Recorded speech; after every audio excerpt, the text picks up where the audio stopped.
انہوں نے کہا جی وہ نہیں جنگ روک رہے. کہا پھر چلو نماز پڑھو. نماز تو نہیں چھوڑی جا سکتی. آدھوں کو روک دیا تم جنگ کرو, آدھوں سے کہا تم نماز پڑھو. آدھوں نے نماز پڑھی, آدھوں نے جنگ کی. پھر جنہوں نے نماز پڑھی انہوں نے کہا تم آگے بڑھ جاؤ. ان سے کہا تم جا کے پیچھے اللہ کے بارگاہ میں سجدہ کرو.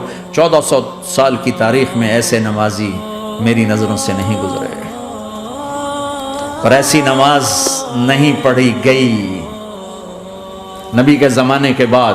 آپ نے بھی صلاۃ خوف ایک پڑھی تھی, وہ نبی تو نبی ہوتا ہے.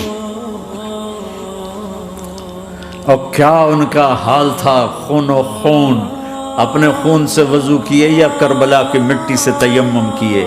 جب سجدوں میں سر رکھ کے سبحان ربی الاعلی کہا ہوگا تو دھرتی میں کیا ہلچل مچی ہوگی. نماز نہ چھوڑا, نماز نہ چھوڑنا, کوئی عورت نہ کوئی مرد, نماز نہ چھوٹے. اللہ کو اور کبیرہ گناہوں سے بچو, کبیرہ گناہوں سے, بڑے گناہوں سے بچو, بڑے گناہوں سے بچو. توبہ کر لو معاف, توبہ کر لو معاف. ماں باپ کی نافرمانی بڑا گناہ ہے. ایک صحابی کی بیگم نے کہا یا رسول اللہ میرے خامند موت کی حالت میں کلمہ نہیں پڑھا جا رہا. علقمہ, آپ دوڑے ہوئے گئے. ہم نے کہا بیٹا کلمہ پڑھو. کہا جی نہیں پڑھا جا رہا. بول رہے ہیں. کہا جی پڑھا نہیں جا رہا. اب کیوں؟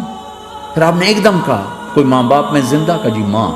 راضی ہے؟ کہا نہیں ناراض. بلاؤ. وہ آ گئیں. آپ نے کہا علقمہ کی اماں تمہیں بچے سے ناراض ہو؟ کہا جی ہاں. کیوں ناراض ہو؟ کہا جی اور کچھ نہیں, بہت نیک بچہ ہے, تہجد پڑھتا ہے, روزے رکھتا ہے, قرآن پڑھتا ہے, مجھ سے بدتمیز ہو کے بولتا ہے. مجھے ابھی راستے میں بتا رہا تھا ایک ساتھی کہ جی یہاں کے جو بچے ہیں وہ ماں باپ کے ساتھ بہت بدتمیز ہو کے بولتے ہیں.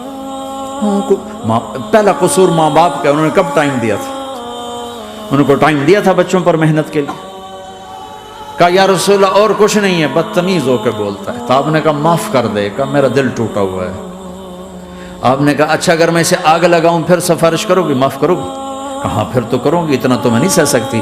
کہ اگر تو نے معاف نہ کیا تو سیدھا اللہ کی آگ میں جائے گا. ہے کون؟ صحابی. آپ نے کہا اچھا یا رسول اللہ میں معاف کرتی ہوں, میں معاف کرتی ہوں. تو آپ نے کہا بیٹا کہو لا الہ الا اللہ. تو اس کے کہا لا الہ الا اللہ اور جان نکل گئی.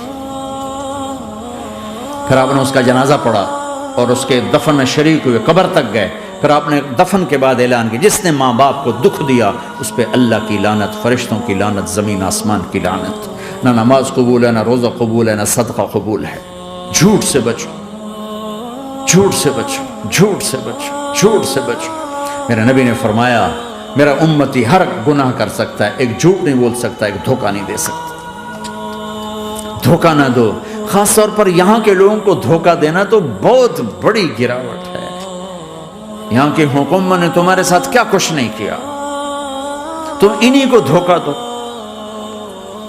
ٹیکس بچانے کے لیے جھوٹ بولو, کتنے پیسے بچا لو گے؟ جھوٹ بول کے تم نے سارا ملک بچا لیا تو اللہ کی قسم گھاٹے کا سودا. پیسہ نہ بچاؤ, سچ کو بچاؤ. سچ پراپرٹی ہے, پیسہ پراپرٹی نہیں ہے, سچ پراپرٹی ہے.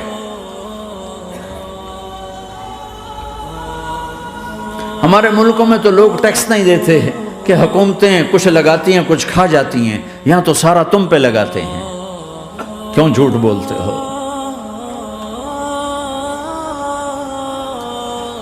کیوں دھوکہ دیتے ہو؟